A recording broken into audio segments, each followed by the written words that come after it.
ওরা গুন্ডা টাইপের আমাকে বলতেছে এই মেয়ে এদিকে এদিকে আয়, হ্যাঁ এই মেয়ে এদিকে আয়, এভাবে করে কথা বলতেছে। যেটা আমার পাওয়ার কথা এগুলো আমরা কিছু পাই না, আর এটা আমি ফাইটও দিতে পারি না, কারণ আমি একা মেয়ে, আমি এগুলো তো শিখিও না। আমার বাবা মা আমাকে অন্যভাবে বড় করেছে, আমাদেরকে যেভাবে করে বড় করেছে, আমি তো গুন্ডামি শিখি নাই। আমার বাবার সাইডের জায়গা জমি, আমার মায়ের সাইডের জায়গা জমি আমি সব একা দেখি।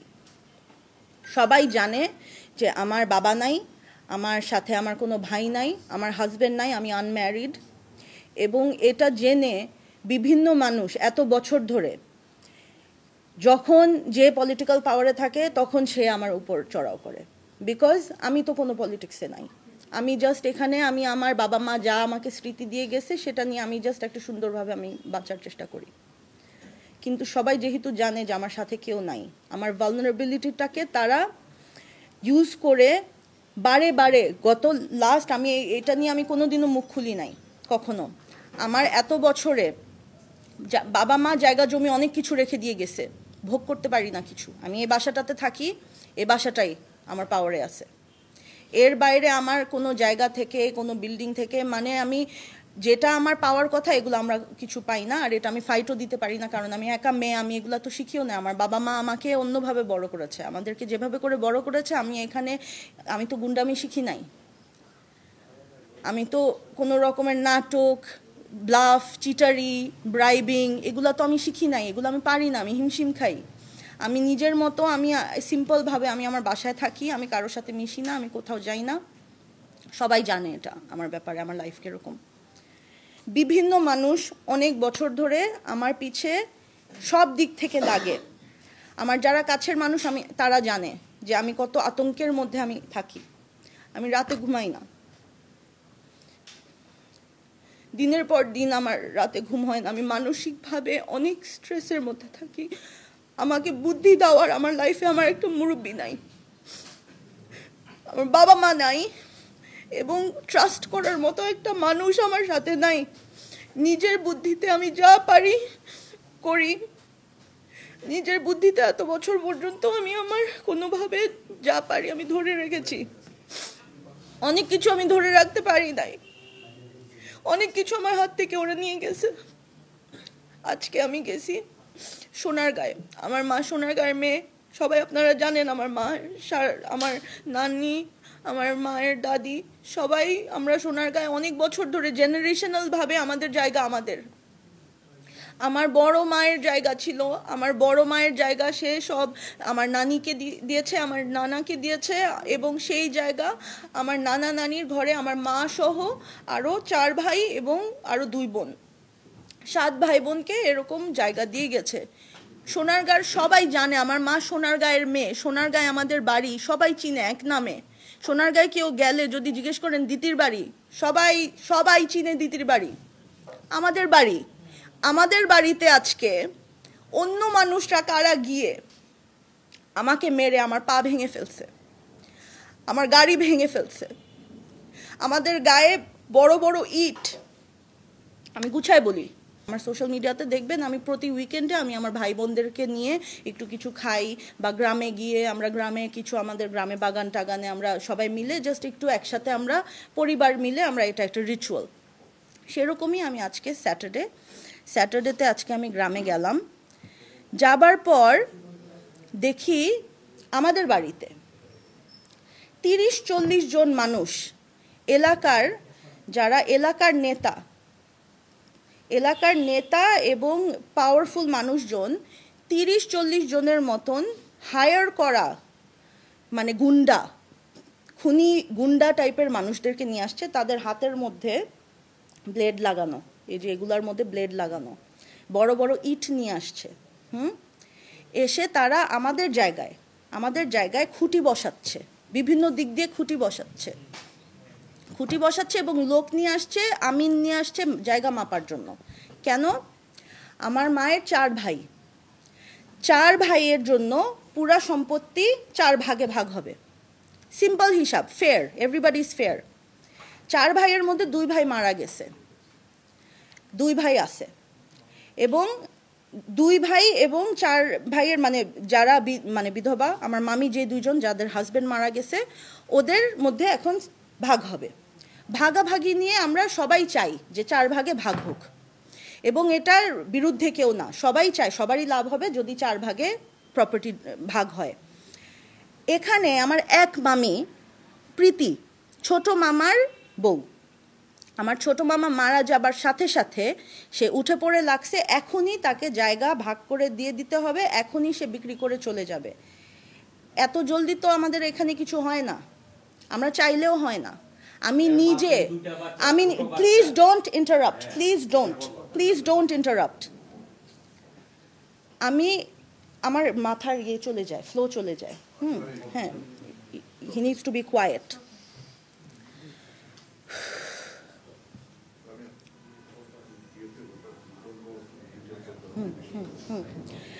এখন এই মামি সে জোর জবরদস্তি সে ভাগ করতে চায়, আমরাও ভাগ করতে চাই, কিন্তু সে আমাদের বিরুদ্ধে যেসব নোংরামি করে, ওই নোংরামিগুলা করে করে সে আমাদের please please please somebody take him away, somebody please take him away, he's ruining, I cannot concentrate. ওই মহিলা এলাকার সব ধরনের গুন্ডা, পলিটিক্যাল লিডার, এদের সাথে গিয়ে সে অ্যালায়েন্স করেছে, কিভাবে করে খারাপ ওয়েতে সে অ্যালায়েন্স করেছে আই ডোন্ট নো। এই মানুষগুলা তাকে হেল্প করছে এবং সে সব জায়গায় গিয়ে দেখায় যে আমি হইলাম বিধবা, আমি হইলাম নির্যাতিত, আমার বাচ্চাদেরকে এ করছে ওই করছে, অথচ সে কিন্তু নিজের বাসায় আছে, সে নিজের সম্পত্তি ওর দখলে আছে, ওর দখলে ওর জায়গা আছে, এবং everybody wants to separate it with her. আমরা মেয়েরা বের হয়েছি, আমরা বের হওয়ার পর আমি বের হয়ে গিয়ে যে কথা বলবো, কথা বলার আগে আমার উপর অ্যাটাক হয়। 30-40 জন ছেলে, তাদের সব মানে গুন্ডা, নর্মাল মানুষ না, এরা হলো গুন্ডা। এরকম আমি জীবনে আমার লাইফে আমি ফেস করি নাই। ওরা আমার হাতে ফোন, আমি আমার ভাইকে ভিডিও কল করেছি, কারণ আমার তো সাথে কেউ নাই। আমি আমার ভাইকে বিদেশ থাকুক যেটাই হোক আমি দেখাচ্ছি, দীপ্ত দেখো কি হচ্ছে, আমি ভয় পাচ্ছি। ভিডিও কল করেছি, ওরা আমার রেকর্ড কেন করছে, আমার ফোন টেনে আমাকে মানে আমার কাপড় চোপড় আমি বদলাইছি, আমার কাপড় চোপড় ছিঁড়ে টিড়ে ওরা ফেলে দিয়ে, আমাকে ধাক্কা মেরে ফেলে দিয়ে আমার ফোন একজন নিছে। ওই একজন, ওকে ধরতে যাচ্ছি আমি, ওর হাতের থেকে আরেকজনের হাতে ফোন যাচ্ছে, আরেকজন এসে ফোন নিচ্ছে, ওরা আমার ফোন নিয়ে তারপর আমার ফোন ঘাটছে। একটা মেয়ে আমার ফোন নিয়ে তারা এরকম ঘেটেছে। শুধু তাই না, তারপর তারা সবাই মিলে, আমি যে ফোন নিতে যাচ্ছিলাম আমার উপর সবাই একসাথে চড়াও হয়েছে। এবং তখন এলাকার যারা মুরব্বী, আমি তাদের নামও জানি না, কিন্তু নেতা, তারা নাকি নেতা, কি ধরনের নেতা আমি জানি না, বাট কি নাম, ওই যে নেতার নাম কি, মোশাররফ।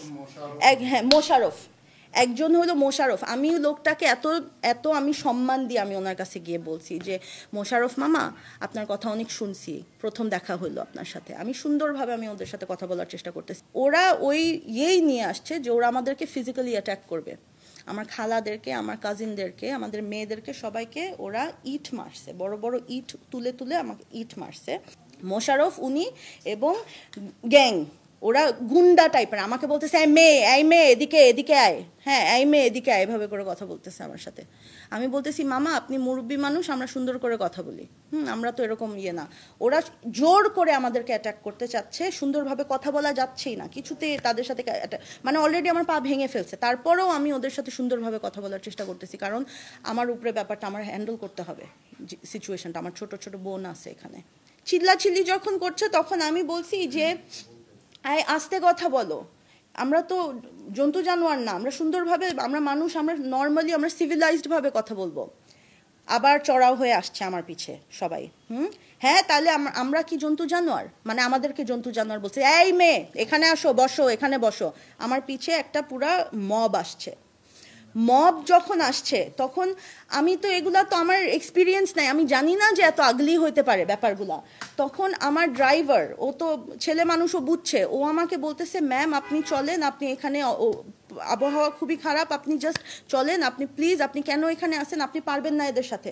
আমি বলতেছি যে আমার জায়গা জমি এসে ওরা এরকম দখল করতেছে, আমি চলে যাব কেমনে, এটা মানে এটা তো হইতে পারে না। তখন আমাকে ওরা ঘেরাও যখন করতেছে, আমাকে এই মেয়ে গালাগালি, এই বস, চোর এরে ধর, এরকম করে আমার তো ফার্স্ট অফ অল আমার ওড়না টোড়না টেনে টেনে আমাকে ধাক্কা মেরে ফেলে ইটের মধ্যে ইট মারছে। আমার কাজিনগুলা ওরা এখন আসলে দেখতে পারেন, ওদের মুখ টুক খামচি টামচি, আমরা কিন্তু স্ক্যাটার্ড। আমি কোনো মতে যান নিয়ে আমি গাড়িতে উঠছি, আমি লাইভে দিছি, আমরা পিছন দিয়ে গাড়িতে উঠতেছি, কারণ আমার ড্রাইভার জাস্ট আমাকে হাসপাতালে নিতে চায়, কারণ আমি পা নিয়ে হাঁটতে পারতেছি না, আমার পা ভেঙে ফুলায় ফেলছে, আমি পা নিয়ে হাঁটতে পারতেছি না। সো সে আমাকে জাস্ট জোর করে, আমি আসতে চাইতেছিলাম না, কারণ আমার মানে হয়ে গেছি, আমি ফ্লাস্টার্ড হয়ে গেছি যে কিছু তো করতে হবে, আমি কিভাবে চলে যাব। আমার খালা আছে এখানে, আমার বুড়া বুড়া খালারা আছে, মামিরা আছে, ওদেরকে কে দেখবে, ওদের প্রোটেক্ট করার কেউ নাই। তারপর আমার ড্রাইভার আমাকে জাস্ট পিছন দিয়ে টেনে আমাকে নিয়ে আমাকে গাড়িতে যখন বসাচ্ছে, ওরা ওই দিক দিয়ে আসছে গাড়ি ঘেরাও করতে এবং আমাকে ঘেরাও করতে, কোথাও যাইতে পারবে না। তখন প্রীতি আমার মামি যে, সে কিভাবে এটা করে, সে কয়েকবার, তার ভিডিওতে আছে, সে ছবিতে আছে, আমরা কেউ এরকম ভায়োলেন্স দিক দিয়ে, আমরা ভায়োলেন্সের মানুষ না। ওরা ডিরেক্টলি, আমরা নর্মালি কথা বলতে চাচ্ছিলাম, ওরা ডিরেক্টলি জাস্ট ভায়োলেন্স দিছে আমাদের উপর। তখন আমার গাড়ি, আপনারা নিচে দেখবেন আমার গাড়ি ভেঙে ফেলছে, আমার পা ভেঙে ফেলছে, তো দেখছেনি। আমার গাড়ি বড় ইট দিয়ে মারতেছে, যাইতে দিবে না।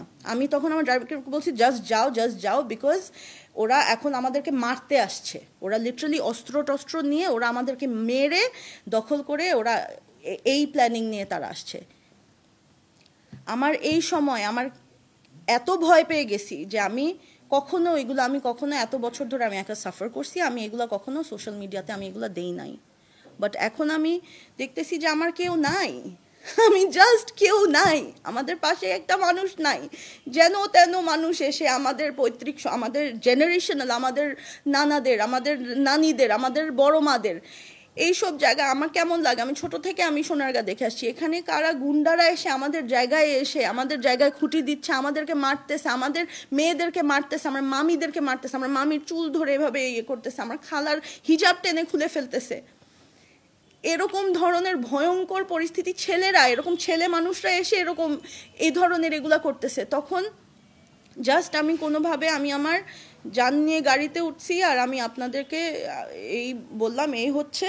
আর রাইট নাও আমার খালাকে ওরা আটকায় রাখছে, আমার খালাকে আমি বের করব কিভাবে আমি জানি না, আমার খালাকে ওরা আটকায় রাখছে, এবং সে একটা অসুস্থ রুগী, এবং বাকি যারা সবাই আছে তাদেরকে এরকম সবাইকে ধরে নিয়ে যাবে হুমকি দিছে, সবাই বিভিন্ন জায়গায় ছিটে গেছে। আমি জানি না আমার ফ্যামিলি কোথায়, আমার খালা কোথায়, আমার মামি কোথায়, আমার ছোট বোনরা কোথায়, আমি কিচ্ছু জানি না। ওদেরকে আমি কন্ট্যাক্ট করতে পারতাম, ওর কোথায় আছে আমি জানি না, সেফ আছে নাকি। আমি জাস্ট আসছি, আমার কারো বলার কেউ নাই, আমি কোনো দিকে আমার কোনো মুরব্বি নাই, কেউ নাই।